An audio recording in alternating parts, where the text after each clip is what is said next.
ಸಂಸತ್ನಲ್ಲಿ ಪೂರ್ವ army chief general Manoj ನರ್ವಾಣಿ ಅವರ ಅನ್ಪಬ್ಲಿಷ್ಡ್ ಬುಕ್ 4 ಸ್ಟಾರ್ಸ್ ಆಫ್ ಡೆಸ್ಟಿನಿಗೆ ಸಂಬಂಧಿಸಿದಂತೆ ತುಂಬಾ ಗಲಾಟೆ ನಡೆಯಿತು. ಆದರೆ ಅದಕ್ಕಿಂತ ಇಂಪಾರ್ಟೆಂಟ್ ಆಗಿದೆ ಆಗಸ್ಟ್ 2020ರಲ್ಲಿ ಈಸ್ಟರ್ನ್ ಲದಾಖ್ನ ನೆಲದ ಮೇಲೆ ನಡೆದ ಆ ಕತೆ ನೋಡಿ. ಗಲ್ವಾನ್ ಸಂಘರ್ಷದ ನಂತರ ಚೀನಾಗೆ ಅನಿಸ್ತಾ ಇತ್ತು ಒತ್ತಡ ಕೇವಲ ಅದೇ ಆಗ್ತಾ ಇದೆ ಎಂದು. ಸದರ್ನ್ ಬ್ಯಾಂಕ್ ಆಫ್ ಕೊಂಗೋಸ್ತೋ ಬಳಿ ರೆಚಿನ್ಲಾ ರೆಜಂಗ್ಲಾಗಳಂತ ಎತ್ತರದ ಪ್ರದೇಶಗಳ ಮೇಲೆ ಮೊದಲು ಏರೋದು, ವಶಕ್ಕೆ ಪಡೆದ ನಂತರ ಭಾರತದ ಜೊತೆಗೆ ಮಾತುಕತೆ ಮಾಡಿ ಒತ್ತಡ ಹಾಕೋದು ಚೀನಾ ಕೆಲಸ ಆಗಿತ್ತು. ಆದರೆ Indian army strategic counter move ಮಾಡ್ತು.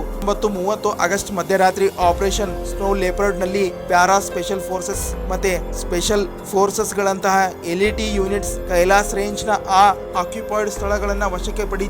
ರೆಜಿಂಗ್ಲಾ, ಲೆಚಿನ್ಲಾ, ಮುಕ್ಪಾರಿ ಮತ್ತೆ ಬ್ಲ್ಯಾಕ್ ಟಾಪ್ ಗಳಂತಹ ಡಾಮಿನೇಟಿಂಗ್ ಹೈಟ್ಸ್ ಈಗ ಭಾರತದ ಕಂಟ್ರೋಲ್ ನಲ್ಲಿ ಇವೆ. 31 ಆಗಸ್ಟ್ ನ ರಾತ್ರಿ ಬಿಎಲ್ಎಗೆ ಗ್ರೌಂಡ್ ರಿಯಾಲಿಟಿ ಬಗ್ಗೆ ಗೊತ್ತಾಯಿತು. ಅವಸರದಲ್ಲಿ ಟ್ಯಾಂಕ್ಸ್ ಮತ್ತೆ 1,000 ಸೈನಿಕರನ್ನು ಕಳಿಸಿದರು.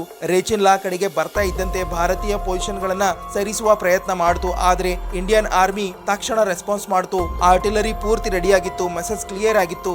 ಒಂದು ಹೆಜ್ಜೆ ಮುಂದೆ ಇಟ್ಟರು, ಫೈರಿಂಗ್ ಸ್ಟಾರ್ಟ್. ಭಾರತ ಮೊದಲು ಶಾಟ್ ಹಾರಿಸಲಿಲ್ಲ, ಆದರೆ ಚೀನಾ ಬ್ಲಿಂಕ್ ಮಾಡಿತು. ವಿಥೌಟ್ ಫುಲ್ ಸ್ಕೇಲ್ ಯುದ್ಧ ಮಾಡದೆ ಭಾರತ ಸ್ಟ್ರಾಟಜಿಕ್ ಹೈಟ್ಸ್ ಮೇಲೆ ತನ್ನ ಪೊಸಿಷನ್ ಮೇಂಟೈನ್ ಮಾಡಿತು. ನಂತರ ಡಿಸ್ಎಂಗೇಜ್ ಮಾತುಕತೆಯಲ್ಲಿ ಭಾರತದ ದಿಟ್ಟತನ ತೋರಿಸಿತು. ಇಂತಹದೇ ಫ್ಯಾಕ್ಟ್ ವಿಡಿಯೋ ನೋಡಲು ಚಾನಲ್ನ ಸಬ್ಸ್ಕ್ರೈಬ್ ಮಾಡಿ, ಹಾಗೆ ನಮ್ಮನ್ನು ಫಾಲೋ ಮಾಡಿ, ಸಪೋರ್ಟ್ ಮಾಡಿ.